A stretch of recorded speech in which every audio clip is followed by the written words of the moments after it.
É assim, tá gravando?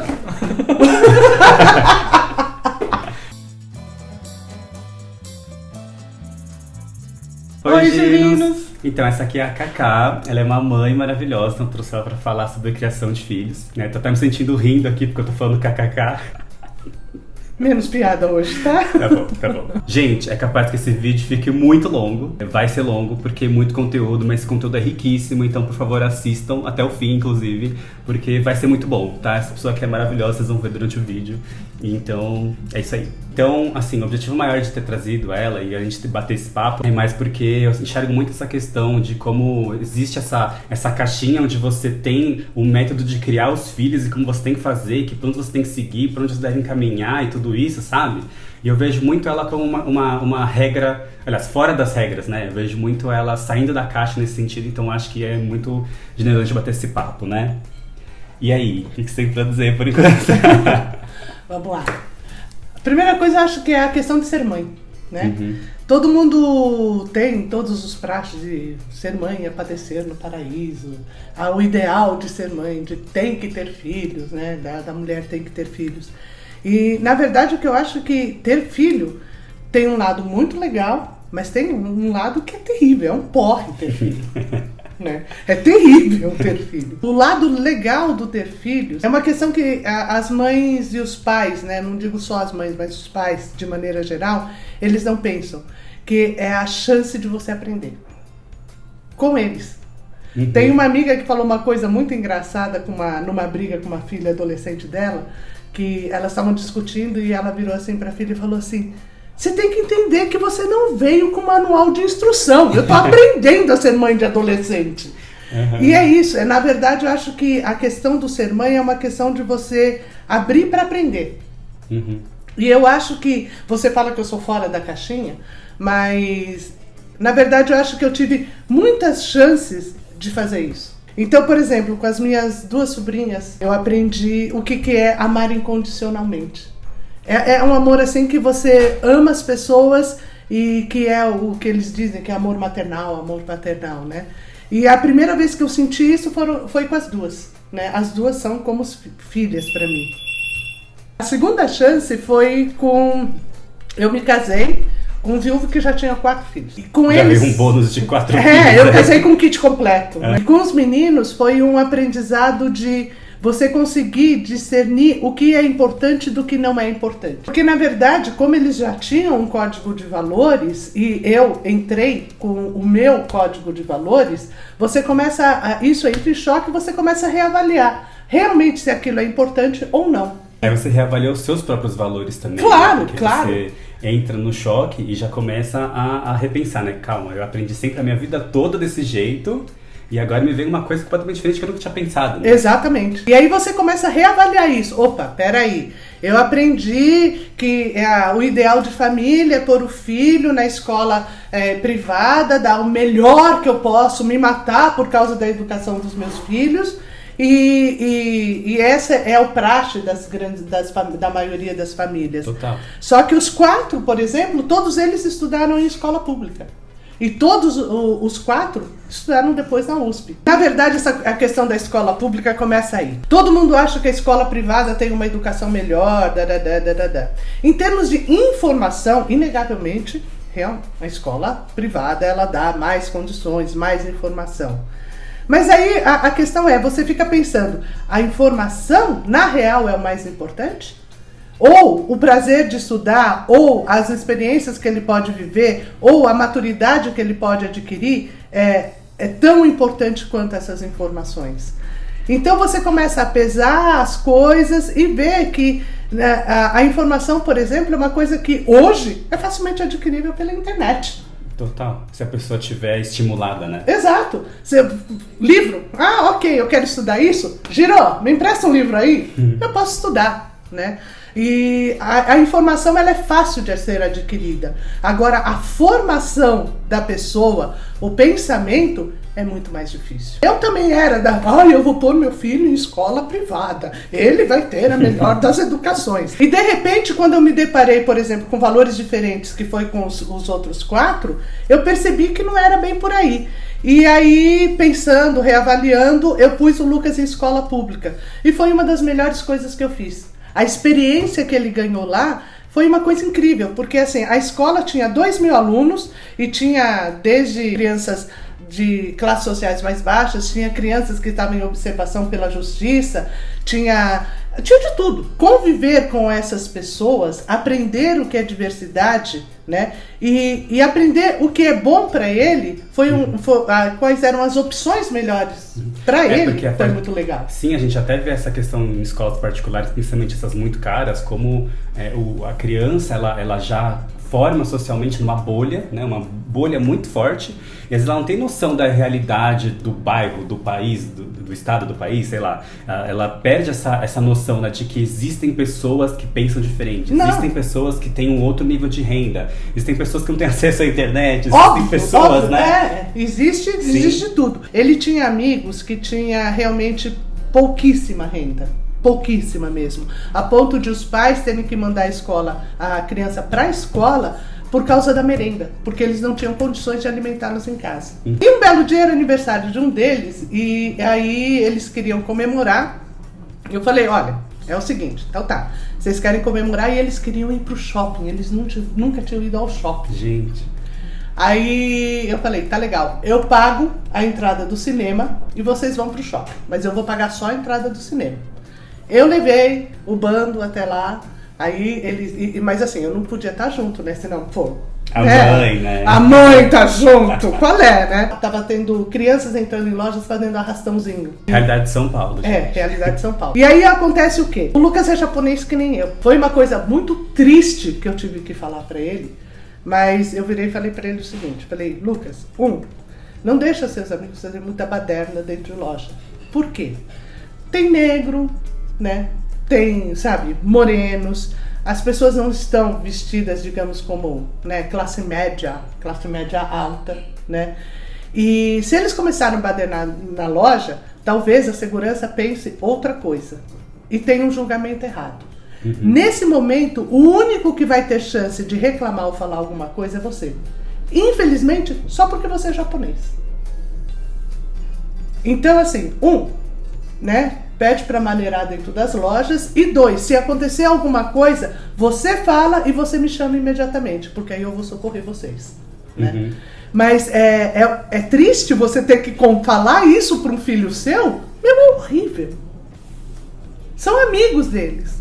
Sabe? São amigos que frequentam a minha casa. E eu tenho que falar uma coisa horrível dessa pra eles. Nesse mesmo dia teve uma coisa engraçada, porque nem todos tinham dinheiro. Uhum. E aí o que eles fizeram? Um tinha um pouco mais, outro tinha um pouco menos, outro não tinha levado nada. O que eles fizeram? Eles juntaram todo o dinheiro, né? E calcularam, né? Com aquele dinheiro, se dava, porque eles estavam em 5, né? Se dava para comprar 5 lanches. Aí eles escolheram no cardápio o que dava para comprar com esse dinheiro e todo mundo comeu igual. Todo mundo fez a vaquinha e todo mundo dividiu igual. Aí eu perguntei, né? Depois pro Lucas, eu perguntei, mas, né? Qual é? Se cada um fosse tomar um lanche, alguns não iam poder tomar. Aí o que a gente resolveu é que todo mundo ia tomar um lanche. Então a gente juntou o dinheiro de todo mundo e dividiu com todo mundo. Uhum. Esse aprendizado para mim é impagável. E ele tinha quantos anos? Nessa época eu devia ter o quê? Uns 10. Então para mim foi uma coisa incrível. Esse aprendizado eu acho que é muito mais importante do que qualquer informação de livro. Total. Sabe o que eu enxergo, assim, que até falei isso no outro vídeo, vou linkar aqui. A gente cresce num castelo que não foi construído pela gente. Né? Cresce num castelo que foi construído pelos pais, pela sociedade, assim. Foi construído por diversos fatores que não você, porque você era muito novo para conseguir construir o seu próprio castelo. E que em algum momento você tem que meio que, ao mesmo tempo, desconstruir esse castelo e construir o seu, com os seus valores, com o que você aprendeu, com o que você acredita. E parece que é como se na vida dele isso tivesse acontecido muito mais cedo, como ele tivesse tido outras oportunidades de construir um castelo com uma base mais forte, alguma coisa nesse sentido, né? Porque a gente fala muito de desconstrução tem a ver com isso, que a gente se livrar um pouco do que a gente aprendeu, né? Agora, se você já cresce num lugar onde as coisas já são mais... já se representa a diversidade, você já tem um entendimento mais profundo da relação com as pessoas, isso é muito mais fácil, né? Inclusive, isso me lembra uma coisa que você vai contar de novo, porque é muito bom. Mas que você falou da professora, que falou pra listar as diferenças, né, dos alunos. Essa foi terrível, gente! Eu queria morrer de catapora. Primeiro ou segundo ano de escola, lição de casa. Você vai ter que escrever a diferença de você e seu amiguinho. Aí o Lucas escreveu a diferença que ele sentia com um amigo, um super amigo dele. E assim, ele não gosta de frutas, eu gosto de frutas. Ele gosta de tal joguinho e eu não gosto desse joguinho. Ele corre bem e eu não sou muito bom de corrida. Coisas assim, ele listou. Chegou na escola, a professora falou que estava tudo errado. Aí ele voltou para casa e falou, tava tudo errado. Eu falei, mas por que tá tudo errado? Não, porque a professora falou que diferença é se ele tem cabelo castanho e eu tenho cabelo preto. Se ele é preto e se eu sou amarelo. E se eu tenho o olho preto e ele tem o olho verde. Que isso é diferença. Eu fiquei muito... Não pode falar palavrão, né? Pode, vai. Pode. Manda. Puta da vida. Porque a criança, ela não sente essa diferença. A diferença de cor de pele, a diferença dos olhos. Para eles isso não é diferença. Quem está incutindo a diferença neles são os adultos. Para eles, pouco importa. E a professora não... E para eles, o que eles sentem de diferença é assim, você não gosta do azul, eu gosto do azul. Isso é uma diferença para eles. Não a cor da pele, não a cor dos olhos, não a cor do cabelo. Não tem nada a ver. Até porque pra eles o joguinho é muito mais interessante, né? Quero jogar esse jogo, quer? Não. Então eu gosto e ele não gosta. Exato. Isso é uma diferença. Sim. Na hora do recreio, é tudo que pesa. Sim. Certo? Total. Ainda mais esse menino, ele era alérgico a frutas. Então, na hora do lanche, se o Lucas levava fruta, ele não podia sentar junto. Porque o menino era alérgico a frutas. Então eles tinham que sentar separado. Essa era uma grande diferença para mim. E eu fui tentar discutir com a professora, mas aí ela me mostrou a apostila, que era não sei o que lá. Ou seja, babaquice. A própria estrutura, né, do livro, como a gente enxerga a educação e todas essas coisas entram junto, né, de como a sociedade está, de como ela enxerga, de como se deve ser essa caixa de criação dos filhos. Ele filtra. Essa que é a questão. Ele filtra. A criança, ela não pode ter a própria percepção. Ela está sempre aprendendo um filtro, né? Isso é terrível. E eu sempre falo que tem duas coisas que não tem volta: a morte e pôr filho no mundo. Realmente. Botei o Lucas no mundo, não tem como, não tem como mais fugir disso, né? E aí eu fui aprender... Ela fala assim, meio como se ela enxergasse negativo, mas é pura encenação, tá? Porque ela tem, inclusive, vários filhos postiços. Tem. Eu vou falar deles também. E na verdade é assim, você aprende muito de você mesmo e você aprende muito com o seu filho. Por quê? Primeira coisa é que você ser mãe full time, você tem que começar a distinguir o que é medo seu, nervoso seu, estresse seu, e todas essas coisas suas, que é realmente do seu filho, né? Então, por exemplo, eu vejo muitas situações assim. Você proíbe o filho de sair de casa, de não sei o que lá. No fundo, não é porque é por causa do filho em si, né? É por causa do seu medo que aconteça alguma coisa com ele. E não por causa do filho em si. Né? Então é uma questão de controle para você baixar a sua própria ansiedade e o seu próprio medo. Porque realmente, quando você deixa o seu filho se arriscar, você fica assim, né? Você fica... Eu lembro a primeira vez, o Lucas tinha uns 5 anos e ele queria ir sozinho na feira comprar pastel. Ele tinha 5 anos. Aí eu ficava assim, ele é muito pequeno pra ir sozinho comprar pastel na feira, né? Mas ele queria, porque queria. Eu falei assim, se eu falar não, né? Por quê? Por que eu tô falando não?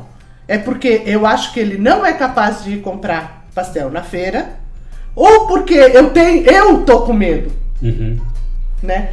Diferenciar isso foi muito difícil. Então tudo bem, é assim... Amém? Pode ir. E aí eu ficava na porta esperando pra ver se ele chegava inteiro. Então, assim, controlar o próprio medo é muito difícil quando você cria o filho, né? É muito mais fácil você acorrentar o filho no pé da cama, sabe?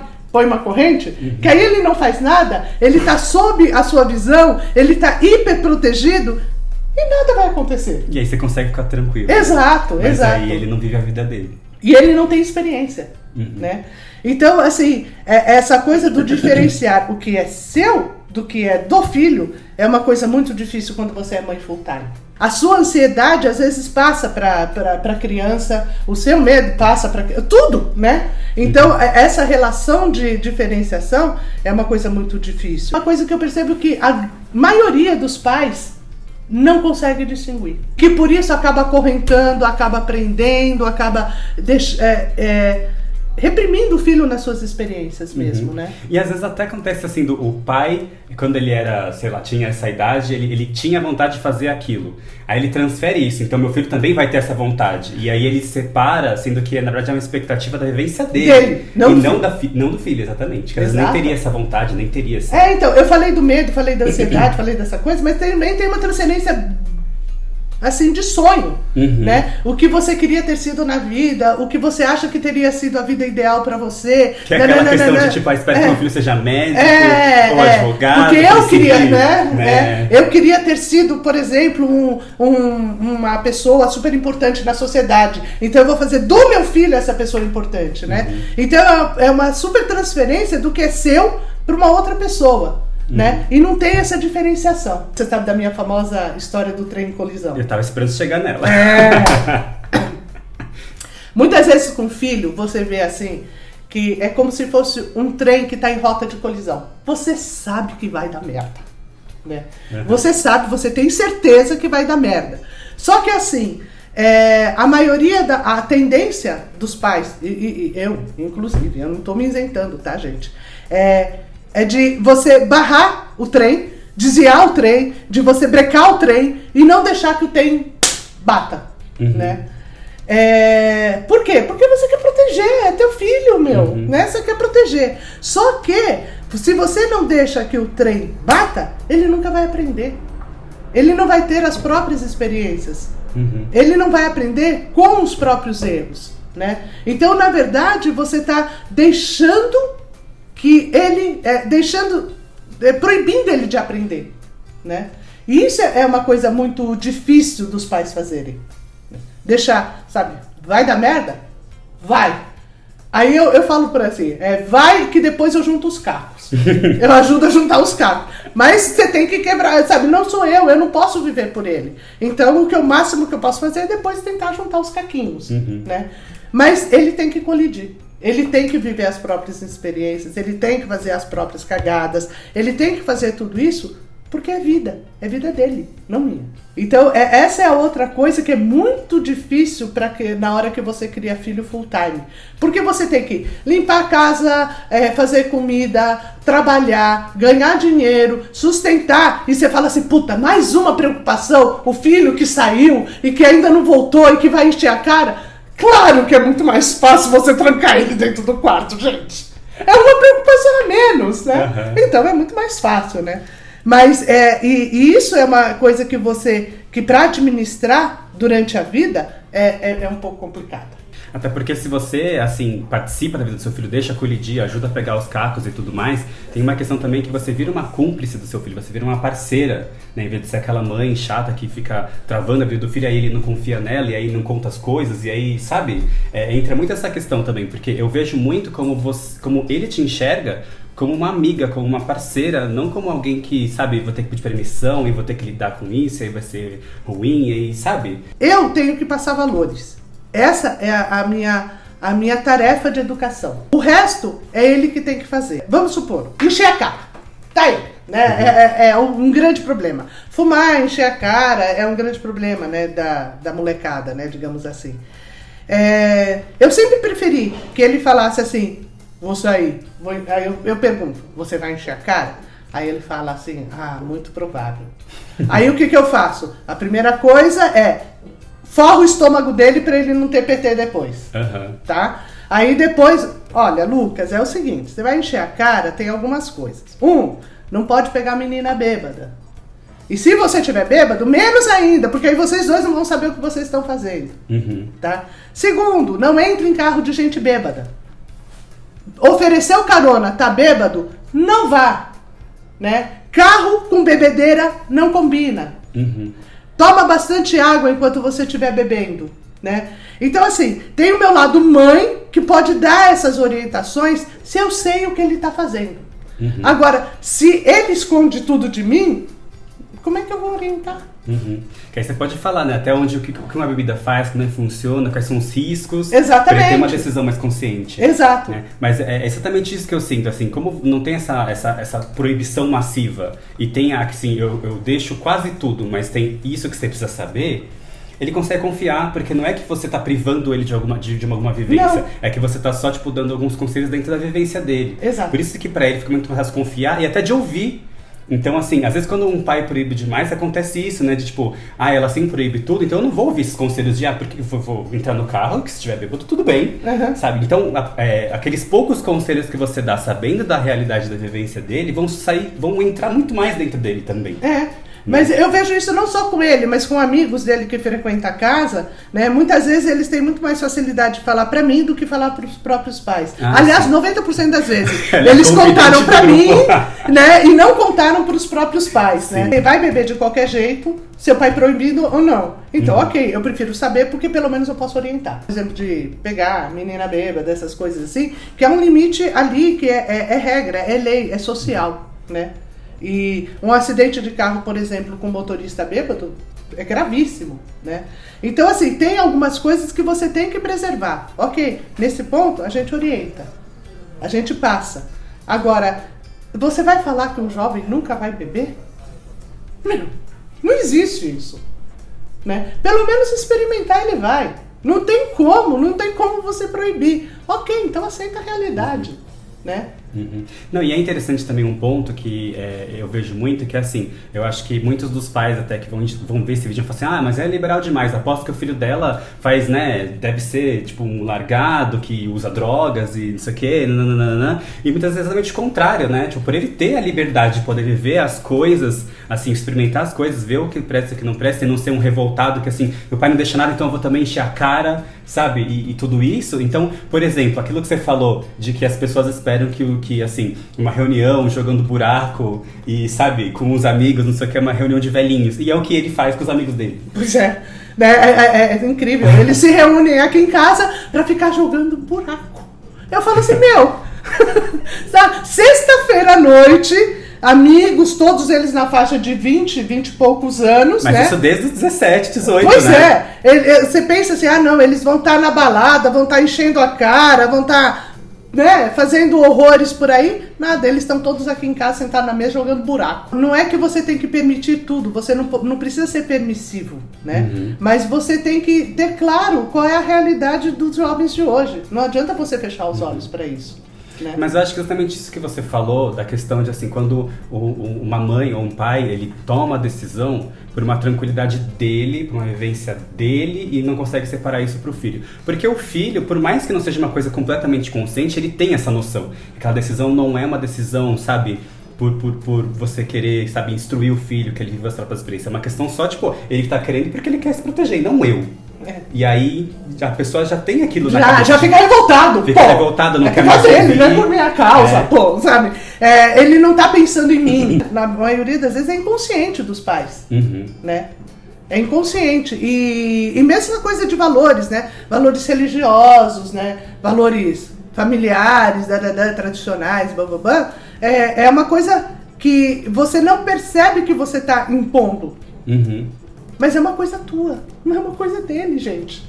E é isso que tem que ter essa divisão. E eu acho que também quando você pensa desse jeito, começa a refletir o que é seu, o que é dele, isso aqui, você ganha muito autoconhecimento, ganha muito, assim, você não só, assim, o filho ganha com isso, mas você mesmo ganha muito. Muito, por isso que eu falo que é um aprendizado. Exatamente. Né? Porque você fala assim, nossa, né? Aí você percebe que é medo seu, né? Aí você fala assim, mas por que é medo meu? E aí você remonta a sua história. Aí você remonta a sua história, né? Então, muitas vezes eu percebo que, por exemplo, essa coisa de deixar o Lucas ir na feira, comprar o pastel lá, é um medo meu, mas é um medo também de ser julgada que eu não sou uma boa mãe. E aí você percebe assim, mas por que eu tenho medo de ser julgada por uma boa mãe ou uma má mãe? né? Então, assim, você vai começando a remontar as tuas próprias histórias mesmo, né? E vai aprendendo de você mesmo. Então, isso é uma coisa, um aprendizado full time quando você tem um filho full time. A cada segundo você está aprendendo alguma coisa, e isso é fantástico. E aí depois você falou, já comentou, já cantou a bola aqui antes, mas deu spoiler aí. Eu tive uma outra chance de aprendizado como mãe, que é um grupo de amigos do Caçula, que praticamente estão toda semana eles estão aqui. Esse é o meu filho mais velho. Todos eles têm características muito diferentes. Eu tenho os heterossexuais, eu tenho os homossexuais, eu tenho as POCs, eu tenho os que não sabem da vida, eu tenho de tudo aqui dentro de casa, os que não decidiram ainda, não decidiram ainda, que não sabem. E na verdade, o aprendizado que eu tenho com eles é uma coisa que eu agradeço sempre, que é o seguinte: eles mantêm a minha cabeça aberta. Eles não deixam eu estacionar. Eles estão me questionando 100% do tempo. E, por exemplo, uma das primeiras questões que apareceu aqui, que eu falei, que eu comecei a pensar, né? O primeiro que passou a frequentar aqui a casa chama Renan. E ele é homossexual. E ele é super amigo do Lucas. O Lucas é heterossexual, se diz, eu não sei ainda, tá? Mas, não existem conclusões ainda. Não existem conclusões ainda. Mas assim, né, se diz heterossexual, ok. Aí ele fica aqui em casa, aí um dia ele veio dormir aqui. Aí dormiu aqui, eu falei, Lu, puxa lá a cama, se vira na cama, se vira... Tá, ok. Aí quando de manhã eu vou ver, os dois estão dormindo na mesma cama. Não tinha, eu não achei ruim, mas isso me fez questionar muita coisa. Por exemplo, né, antigamente, na minha época de criança, menina só podia dormir com menina, menino só podia dormir com menino, brincar junto só com porta aberta, né? Tinham todos uma estrutura, né, de crianças brincando junto, e que eu fui criada assim, e que eu nunca questionei. Aí depois vendo os dois dormindo na cama, eu falei assim, peraí, mas ele é homossexual, mas ele é heterossexual, os dois estão dormindo na mesma cama, de solteiro. Fiquei pensando, falei assim, mas qual é o problema? Né? Primeiro que o fato de dormir na mesma cama não significa absolutamente nada. Segundo, se ele estivesse dormindo com uma menina, eu ia achar menos mal ou mais mal. Se ele estivesse dormindo com outro menino, eu ia achar menos mal ou mais mal. Ele está dormindo com um homossexual, é mais mal ou menos mal? Na verdade, isso é babaquice. Não tem nada a ver, né? Mas eu fui só repensar nisso depois que existiu a situação. E eu digo, toda semana eu tenho situação aqui em casa. Eu tive uma discussão na semana passada, semana retrasada, com um dos meninos, né? Que ele veio falar pra mim que eu era liberal. Você é super liberal. Eu falei, mas eu não sou liberal. Aí ele falou assim, como assim você não é liberal? Eu falei, se eu fosse liberal, eu já teria fumado maconha, o que eu nunca fumei. Já teria enchido a cara e ficado bêbada, o que eu nunca fiz, eu nunca bebi. E digamos assim que eu seria um pouco mais solta, né, alegrinha, sexualmente falando, né? Vamos dar mais por aí, né? Mais amor para todos, né? O que eu não sou, né? Não faço, né? Então, para falar a verdade, os meus valores para mim mesma são bastante conservadores. Né? Coisas até que eu tô tentando não, eu tô questionando muito por causa do grupo que frequenta a casa, né? Porque eu sou conservadora e eu tenho esses valores, esses meus valores não precisam ser impostos para outras pessoas. Eu posso aceitar outros valores, eu posso aceitar outros modos de vida, eu posso aceitar outro tipo de pensamento, né? Que não é o meu, mas ok, qual é o problema? Né? Já me questionaram, mas e se o Lucas virar homossexual? Falei, se ele for feliz, bacana. O que ele precisa ser é honesto. Esse eu faço questão, né? Até com ele mesmo. Né? Exato, honesto com as outras pessoas e com ele mesmo, né? Ele não pode, por exemplo, prejudicar uma outra pessoa. Esses são valores básicos que eu bato o pé e que tem que ser. Esse eu não abro mão, né? Mas, se ele gosta de menino, ou se ele gosta de menina, ou se ele gosta dos dois, se ele for feliz e não estiver prejudicando as outras pessoas, qual é o problema? E isso não quer dizer, por exemplo, que eu vou sair beijando uma mulher. Não, porque não é pra mim. Mas o que não é pra mim não precisa ser imposto pra outra pessoa, né? Então, assim, essa ideia do não, ela é super liberal. Fala sério, Girão. Eu sou super liberal? Não sou super liberal, entendeu? Mas simplesmente você estar aberta a ver outras coisas. Eu acho que mente aberta é o termo, né? Você é muito mente aberta, você consegue visualizar um todo, uma situação, uma coisa de fora, sem, sabe, colocar o seu como certo, né? Então acho que é mais nesse sentido, né? Nesse sentido total. Isso aí você não pode negar. Não, total. E a única coisa que eu preservo muito, toda vez que qualquer um de vocês, né, vem conversar comigo, vem pedir conselho, vem contar o problema que tá tendo na casa, ou com o namorado, o que eu me sigo é o seguinte: esses valores básicos humanos, tá, tem que ser seguidos. Só. Então, assim, se deu problema de relação, só que um tá sendo um super cafajeste prejudicando a outra pessoa, eu vou achar ruim. E vai falar na cara. E vou falar na cara. E eu falo mesmo. Ó, você tá sendo cafão. Entendeu? Mas isso por quê? Porque é uma questão de respeito a outras pessoas, né? Não é a conduta sexual dele, ou se ele sabe, se ele gosta de pegar várias meninas. Não, se ele quiser pegar várias meninas, não tem problema, né? Desde que ele não esteja prejudicando outras pessoas. Aí pega num valor básico. Né? Então, é muito mais assim, você enganar a outra do que você só fazer alguma coisa que tá... Exatamente. Então, assim, eu sigo por esses valores básicos e isso eu não abro mão. Agora, o resto é resto. Até porque cada um é cada um, né? Exato. E eu não vou impor os meus valores em outra pessoa. Então, ser mãe, às vezes, é o que eu disse, é um porre, gente. Você tem que ficar questionando, pensando se é seu, se é uma questão sua. Você tem que aprender de você mesmo, você tem que se autoconhecer. Então, assim, às vezes evoluir, é um porre. Dói, né? Então você tá meio que forçada a estar em constante evolução, em constante se conhecer, em constante nananã, e as pessoas querem o confortável, ou não precisa mexer muito. Não, e a outra nesse coisa... sentido, né? Porque quem vê você falando acha que você odeia, mas eu sei que não é assim que funciona. Não, eu amo todos eles, eu amo toda essa convivência, né? E tem uma outra coisa, né? Que é difícil, né? É que eu falo assim que da boca pra fora é só discurso político. Então, por exemplo, todas as coisas que eu falo para eles, que eu falo para todos os meus filhos, incluindo os amigos do Lucas, eu tenho que pelo menos tentar. Eu tenho que estar fazendo, ou eu tenho que pelo menos tentar. Senão vira discurso político, é discurso vazio. Né? É aquela coisa de você falar uma coisa sem ter vivido.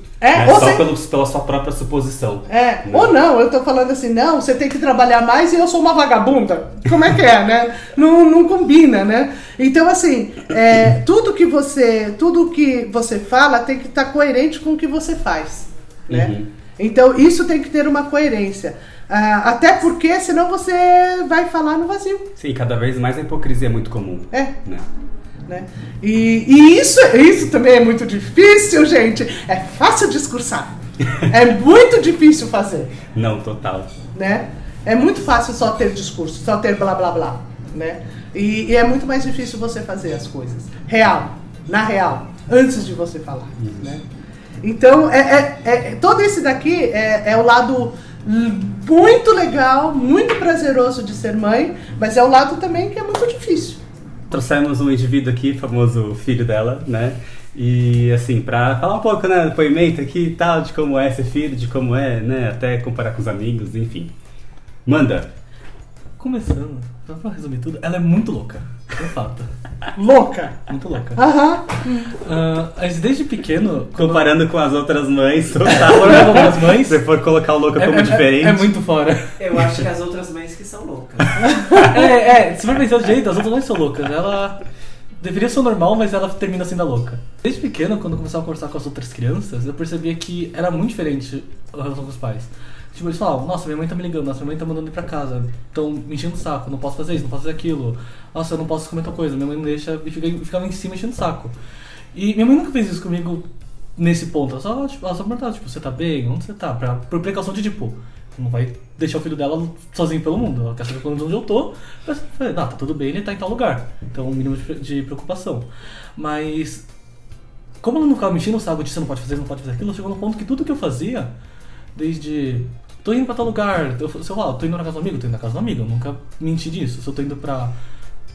Cabular aula! Tipo, eu cabulava a aula. Do lado da minha escola tinha um barzinho que tinha uma mesa de sinuca.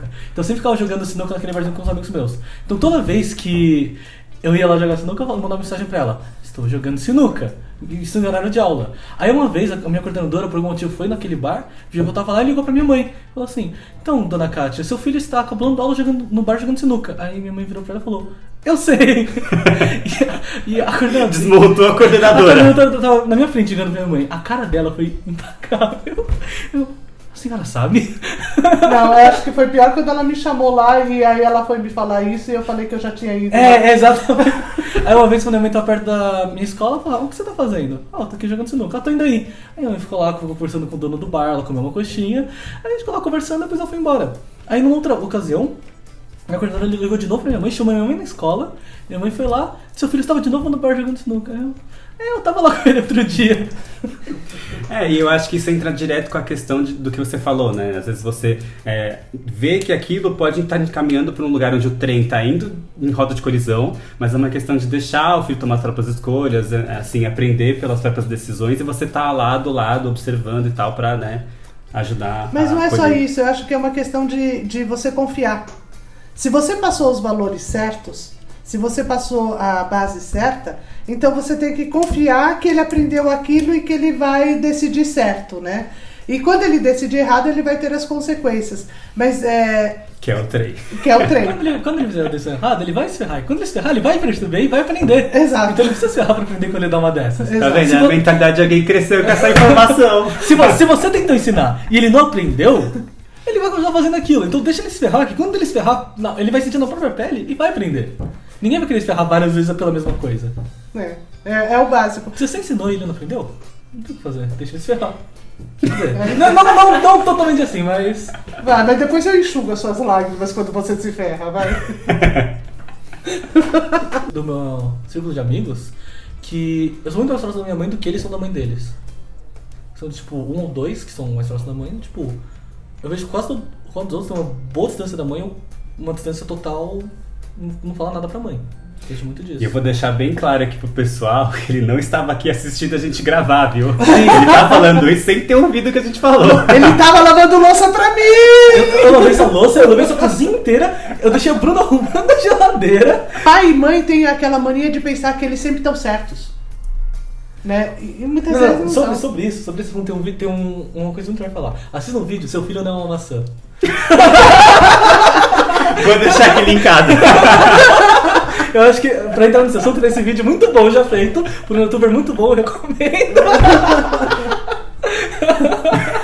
Mas é isso, pai e mãe, eles acham que eles têm o dono do saber, o dono da verdade, que eles sabem muito mais que os filhos. E na verdade, muitas vezes, eles que ensinam a gente. Uma coisa muito engraçada, cada vez que eu tenho algum dos meus amigos discutindo com os pais, eles...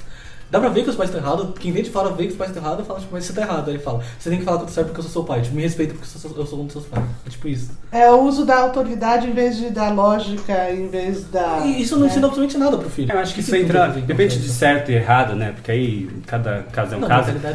Mas eu acho que é a questão exatamente do pai não se flexibilizar, não enxergar ele mesmo no processo, não talvez conseguir se colocar no lugar do filho, porque isso é um processo que realmente, foi aquilo que você falou. Você precisa rever o seu, você precisa ter um autoconhecimento, você precisa ter todo um processo e um trabalho, sabe? Que é uma coisa que é pesada, que é uma coisa que dá trabalho, que é necessário para você não acabar caindo nessas armadilhas, né? O que me facilitou muito desde o começo é que você sabia que se eu precisasse, eu sempre poderia falar com minha mãe, que fosse. Lembrando que ele não ouviu o vídeo. Vocês falaram disso? Mas é que tem uma coisa que é muito mais fácil você se proteger usando a tua autoridade, né? Então, assim, eu sou sua mãe, cala a boca! É muito mais fácil não É calar a muito mais boca do fácil. que pensar, será que eu tô errado? É. Quando você pensa, será que eu tô errado? Entra tanta coisa antes que é muito fácil mandar um cala a boca.